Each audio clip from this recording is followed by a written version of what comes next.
आज हम सब यहाँ ये चर्चा करने वाले हैं कि भारत की खेती का भविष्य क्या होना चाहिए, केमिकल फार्मिंग या फिर ऑर्गेनिक फार्मिंग।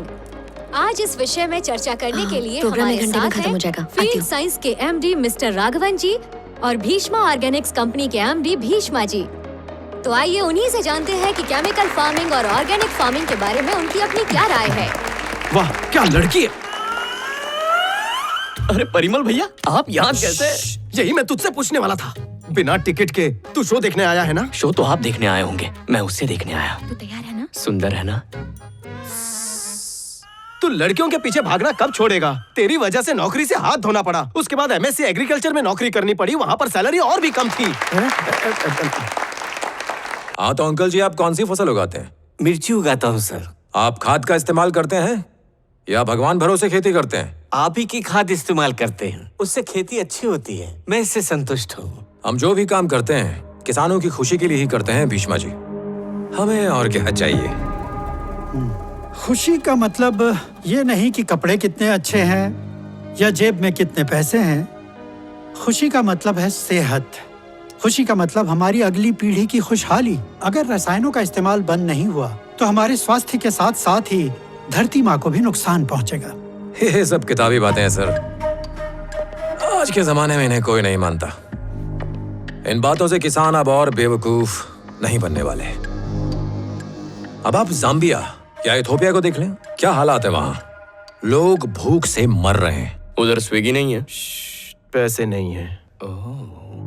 बढ़ती आबादी को देखें तो 2050 में हम जितना अनाज उगाएंगे वो सिर्फ 40% लोगों को ही मुहैया हो पाएगा। इस समस्या को सुलझाने के लिए हमें जेनेटिक बदलाव करने होंगे। आधुनिक रसायनों को किसानों तक पहुंचाना होगा।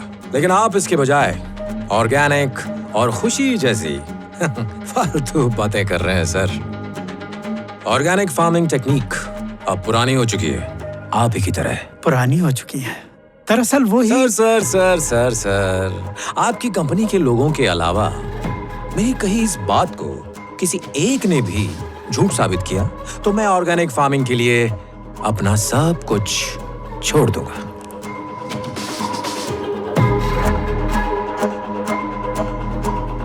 भैया, लड़की को इम्प्रेस करने का एक आइडिया आया तो है। मुझे क्यों बता रहा है? मैं क्या तेरा कबूतर हूँ जो तेरी बात वहाँ पहुँचाऊं? सर,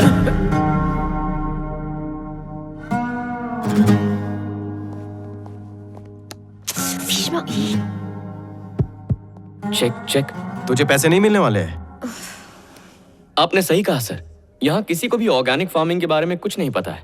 जाम्बिया और इथियोपिया जैसे देशों में भूख से मरने वाले लोगों को भी इस सब के बारे में कुछ नहीं पता सर।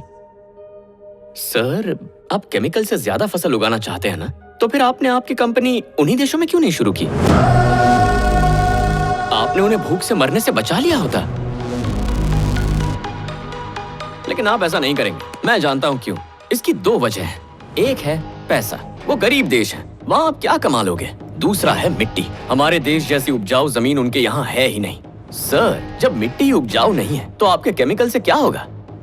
वो क्या है ना, फसल के लिए मिट्टी चाहिए, आपका केमिकल नहीं। हाँ, वो तो ठीक है पर सर, मुझे बोलने का मौका दिया है तो आप बीच में टोकिए मत। ऊपर वाले पे विश्वास करते हैं? बताइए ना सर। हाँ। अरे, आज के इस मॉडर्न जमाने में भी ऊपर वाले पे विश्वास? तो सदियों पुरानी ऑर्गेनिक फार्मिंग अपनाने में बुराई क्या है सर?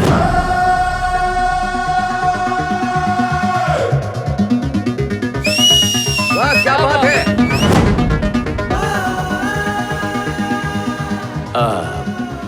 हमारे वेदों में और कई धार्मिक ग्रंथों में यही कहा गया है कि जमीन से सोना उगाने के लिए ऑर्गेनिक खेती सबसे अच्छी है। हाँ, यही सच है। अगर इसे सही तरीके से अपनाएं तो कोई शक नहीं कि जमीन को किसी केमिकल की जरूरत पड़े। प्रकृति को हमारी जरूरत नहीं है, लेकिन इंसान की जो भी जरूरतें हैं उसे प्रकृति पूरा करती है। उसे आपके केमिकल से बर्बाद मत कीजिए। अब यहाँ से आगे मेरे दोस्त MSc agriculture gold medallist mister Parimal भाई बोलेंगे, उन्हीं से सुनिए। Thank you.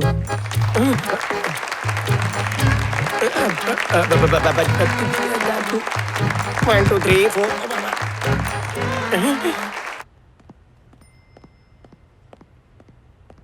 रुको, भीष्मा, हाँ? तुम्हें ऑर्गेनिक फार्मिंग के बारे में इतना कैसे पता? तुमने उस दिन किताबें दी थी ना, मैंने सारी पढ़ ली। तुमने सारी किताबें पढ़ ली? हाँ। ऐसा क्यों? क्योंकि ये तुम्हारा फेवरेट सब्जेक्ट है।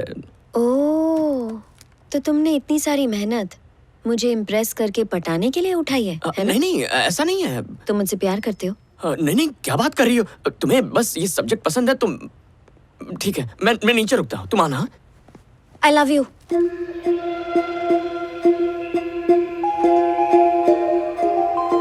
I love you. किसी लड़के से प्यार करने के लिए चमत्कार की जरूरत नहीं होती, बस दिल में सच्चाई होनी चाहिए। शुरुआत में ही मैं तुम्हें समझ चुकी थी। हेलो।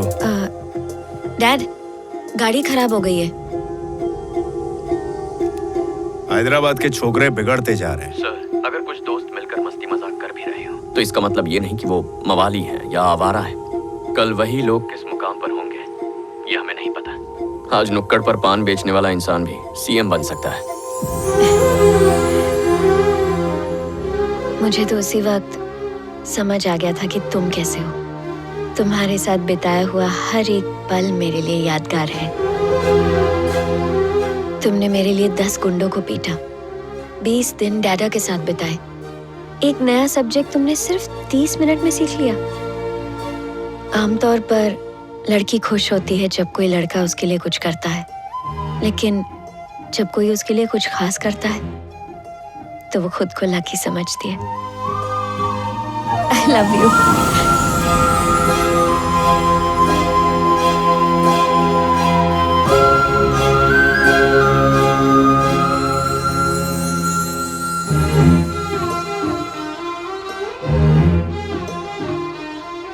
तुम भी प्यार करते हो ना? हद से ज्यादा करता हूँ।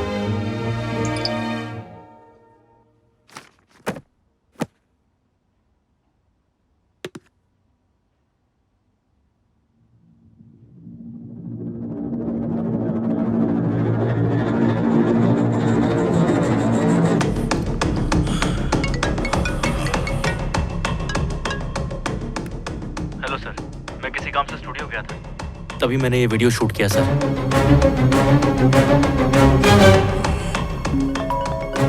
इससे अचानक मेरी याद कैसे आई? नहीं, मैं नहीं उठाऊंगा।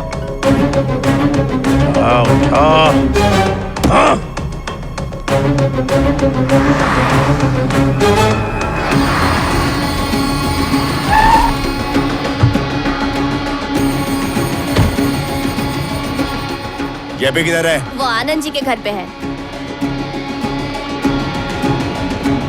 उसने तुम्हें फिर कॉल नहीं किया? 2 बार कॉल नहीं उठाओ तो कोई भी भला आदमी फिर से नहीं करता। चल, मैं निकलता हूँ।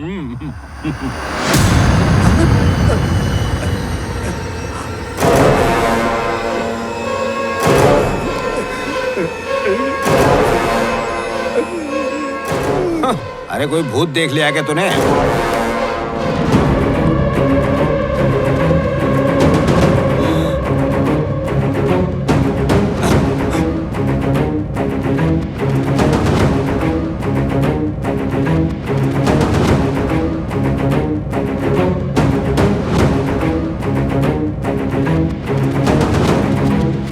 चित्रा को तो मैंने पटा लिया माँ, बस उसके पापा को कैसे समझाऊं?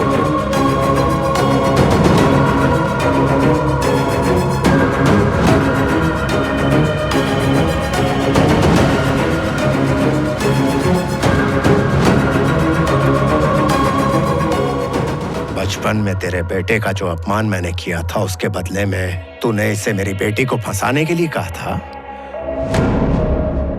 कहीं तू भी इस साजिश में शामिल तो नहीं जेपी?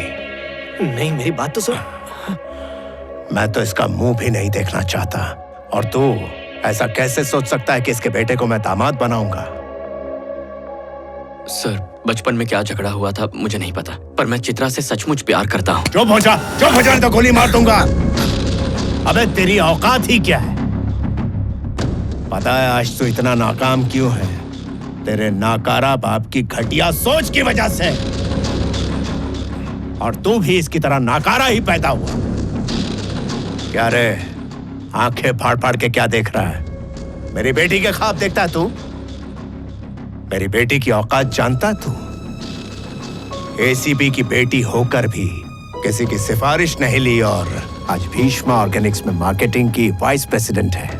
वो इंडिपेंडेंट वुमन है और तू डिग्री हासिल ना करने वाला आवारा। अरे तुझे तो उसकी कंपनी में मामूली चपरासी की नौकरी भी नहीं मिलेगी और तू उसके ख्वाब देखता है।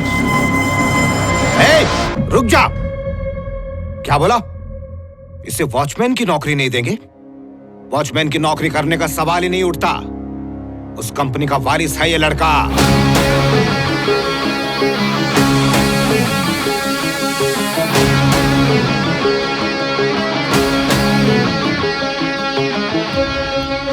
सुनिए, बोलने दो मुझे।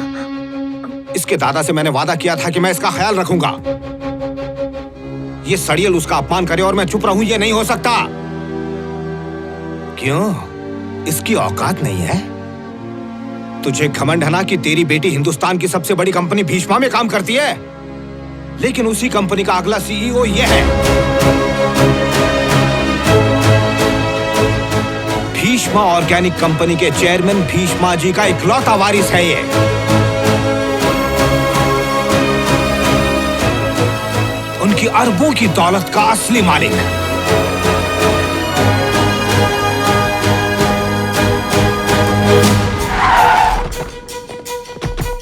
सर, आप इतनी बड़ी कंपनी के सीईओ बनने वाले हैं, आपको कैसा लग रहा है?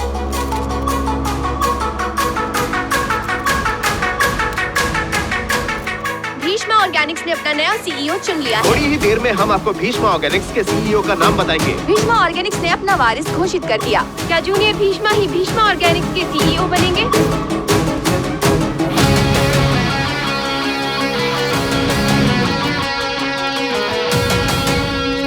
I am shocked.